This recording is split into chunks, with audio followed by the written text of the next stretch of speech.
इधर मध्य प्रदेश के पूर्व मंत्री जयवर्धन सिंह ने छतरपुर में कांग्रेस कार्यकर्ता की हत्या के मामले में बीजेपी पर निशाना साधा है। जयवर्धन सिंह ने एनडीटीवी से खास बातचीत की है। क्या कुछ कहा है, सुनवाते हैं। पूर्व मंत्री जयवर्धन सिंह जी हमारे साथ हैं। सर, जो छतरपुर में मामला सामने आया है, आपके कांग्रेस कार्यकर्ता की हत्या हो जाती है और अब कांग्रेस के लोगों पर ही मामला दर्ज होता है 307 का। जो हादसा राजनगर विधानसभा में हुआ मतदान के ठीक पहले, बहुत दुखद घटना हुई है और उसमें स्पष्ट बात सामने आई है कि जो भाजपा के प्रत्याशी थे उनकी ही गाड़ी के द्वारा ही वो हत्या की गई है। उनके लोग उसमें शामिल थे, प्रत्याशी स्वयं उसमें शामिल थे भाजपा के। एफआईआर दर्ज की गई, लेकिन आज जो घटनाक्रम सामने आया है कि माननीय प्रदेश अध्यक्ष जो भाजपा के V D Sharma ji SP साहब के पास जाते हैं, दबाव बनाते हैं और उल्टा भाजपा प्रयास कर रही है अब कि हमारे ही विधायक महोदय पर भी उसमें एफआईआर दर्ज की जाए। ये उनकी हल्की सोच है। कानून कानून होता है, अपराध अपराध होता है और जब ठीक उसमें वीडियो में सब दिख रहा है किसने अपराध किया, किसने पाप किया, लेकिन आज जो घमंड और अहंकार भाजपा नेताओं में आ गया है कि अपराध करने के बाद भी उनके लोग प्रयास कर रहे हैं कि जो निर्दोष पक्ष है, जो फरियादी है, उन पर ही केस दर्ज कराने की, ये कहीं ना कहीं जो सत्ता का अहंकार इनमें आ गया है उसी का प्रतीक है। सर, अभी चुनाव संपन्न हुए हैं, ग्वालियर चंबल में क्या स्थिति रहने वाली है और विंध्य में? इस बार ग्वालियर चंबल में हमें पूरा विश्वास है कांग्रेस को ऐतिहासिक जीत प्राप्त होगी। हमारा आंकड़ा है कहीं भी 25 से लेकर 30 तक सीटें हमारी आ सकती हैं और पिछली बार की तुलना में इस बार और बेहतर सीटें आएंगी ग्वालियर चंबल में।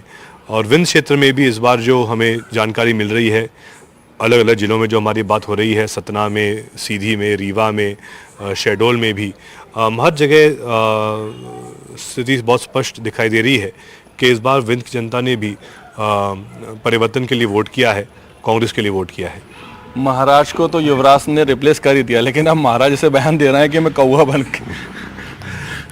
लोकतंत्र में कोई महाराज युवराज नहीं होते, लेकिन सिंधिया जी स्वयं को क्यों कौवा कहला रहे हैं, ये एक चर्चा का विषय है। शायद जब वो कांग्रेस छोड़ के भाजपा में गए थे तो पहले दिन उन्होंने कहा था कि वो तो टाइगर हैं, लेकिन भाजपा में 3 साल रहने के बाद कौवा क्यों बन गए वो उनसे पूछना चाहिए है। अंतर यही है कांग्रेस और भाजपा में, कांग्रेस लोगों को शेर बनाती है और भाजपा कौवा। सर, कमलनाथ जी ने लिस्ट मांगी अपने सारे प्रत्याशियों से कि जिन जिन अधिकारियों ने नियम विरुद्ध काम किया है उनकी लिस्ट मांगी, क्या कहेंगे इस पर?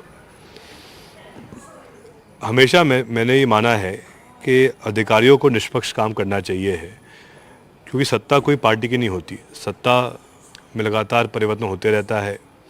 लेकिन जिन लोगों ने उन बाहर हट के काम किया है, सत्ता पक्ष के लिए बेईमानी से काम किया है, उन पर ज़रूर हम कार्रवाई होनी भी चाहिए है, क्योंकि लोकतंत्र में प्रशासन का दायित्व होता है कि वो निष्पक्ष काम करें। लेकिन ऐसे उदाहरण सामने आए हैं जहां कई लोगों ने बिल्कुल बेईमानी के साथ भाजपा का समर्थन करने का प्रयास किया है, जो गलत है, क्योंकि आखिर प्रशासन निष्पक्ष रहना चाहिए है, उनका दायित्व अलग होता है, ना तो वो कांग्रेस के होते ना वो भाजपा के होते हैं। तो जहाँ जहाँ ऐसे हमारे पास उदाहरण हैं उन पर जरूर हम कार्रवाई कराएंगे। बात करने के लिए बहुत बहुत शुक्रिया। जी धन्यवाद। ये थे जयवर्धन सिंह, जो पूर्व मंत्री हैं, जिनका कहना है कि मध्य प्रदेश में इस बार जो है कांग्रेस अच्छा बहुमत से कांग्रेस की अच्छी बहुमत सरकार बनेगी।